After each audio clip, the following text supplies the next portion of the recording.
Turpentine Creek goes to Power Site, Missouri to rescue a 16-year-old bear named Coco, June 1, 2007.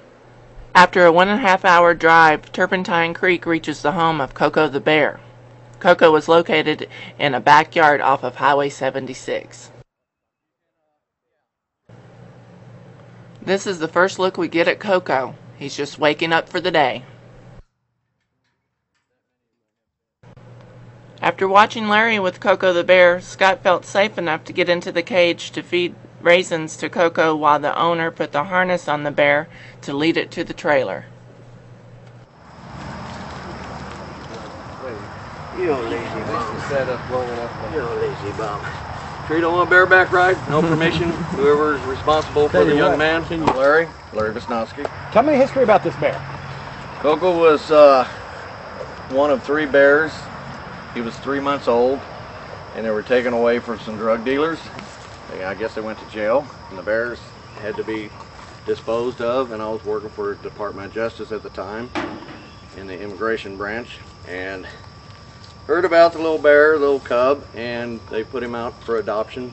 And the other 2 bears went to a zoo or a safari world, and they wouldn't take Coco, only being 3 months old, because he'd been neutered and declawed on his front claws. Coco was born in a kennel in St. Joe, Missouri. I have the registration papers, or birth papers, that they had with the bear. And he was in Texas with us when I was in the military, and then when I went to work for the government, he went with us when I worked for immigration. And then we moved to Jasper, Arkansas. He spent 10 years at Jasper, Arkansas, and visited quite a few people, ate a lot of raisins. It was a annual event during summer camp at Camp Orr. Every Friday the Boy Scouts would come by for their last day at the camp to come see Coco. It was the big day to go to the dairy diner and get their Camp Orr special cheeseburger, french fry, and a shake, and then get a free bear show. So he's met probably numerous thousands of Boy Scouts, and already those Boy Scouts are coming back with their kids looking to see Coco. They've grown up and have their own families now.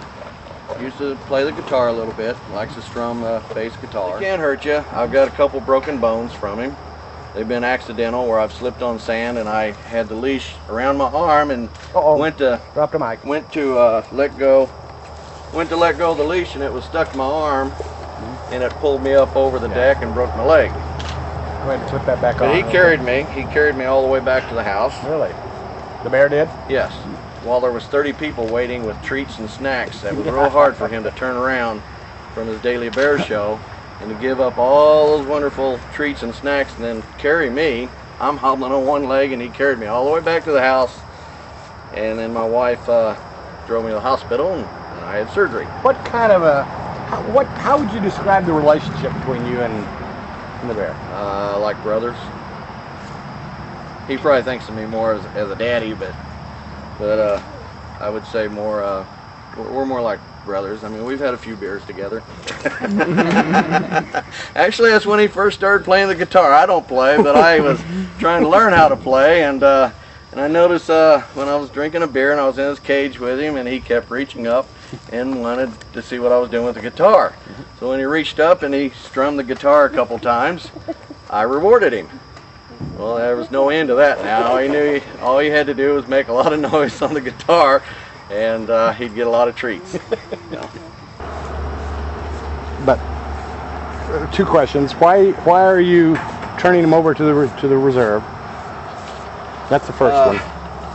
Due to the poor health of my wife, she's living in Florida with her family, and we put this place up for sale, and I go back and forth to Florida to here, and when I'm gone, my 86-year-old father has to take care of Coco. And it's becoming more difficult for an 86-year-old man. His health is becoming poor as well. At 86, I guess, to be expected. So I don't want to leave the responsibility of Coco. Yeah. You know, when she's sick and I'm down in Florida, my dad's sick up here, I really have a problem. Yeah, but when he does wake up, he wants to play. I'm hoping that Coco has so many friends and so many followers. He's somewhat a famous bear, being in National Geographic and being on TV a number of times and meeting thousands of Boy Scouts and doing many shows down at Jasper at the Dairy Diner where he lived for 10 years. I'm hoping that people that know of Coco or that appreciate Coco going to Turpentine Creek, that maybe they can make some donations to get some natural habitat area built for Coco and the other bears. Scott is back in the transport trailer loaded to the cage.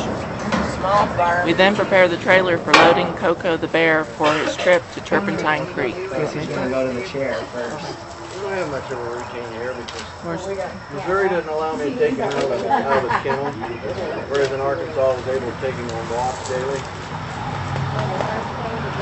Missouri can't come out of the kennel. We did it for today.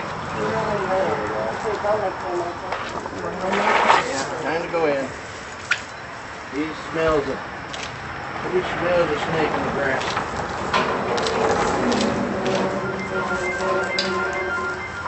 Need raisins. Come on. Hey, everybody, Karen, you need back here. We don't want him there. You need to step back. All the way behind me. We got too many treats out here in front of him.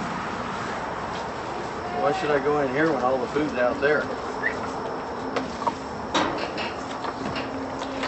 All the food's out here. He's not even touching it. He knows.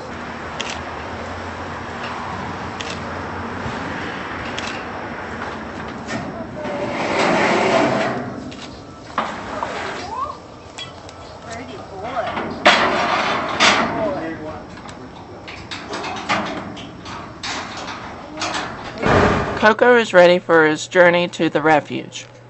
When we arrive at Turpentine Creek, we unload Coco into our quarantine area.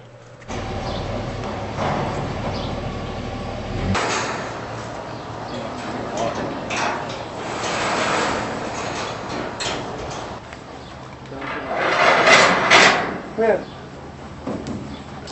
Come, Coco. Come, boy. Yeah, you know what's going on. Just walk right on out of this trailer. Keep going. Don't stop. Come on.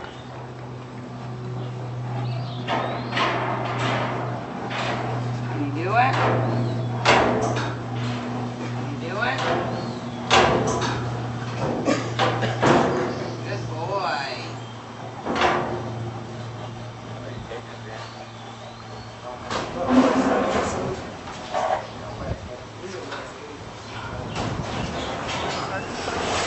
How did you come about this bear, Tanya? I've been talking to Larry about this bear for quite a few years, probably 7 or 8 years. He's been talking about donating, but not wanting to really part with the bear, but knew at some point in time that he would have to get rid of the bear. We've got a good quality staff at the refuge, so we want to make sure that the bear's not going to be destroyed.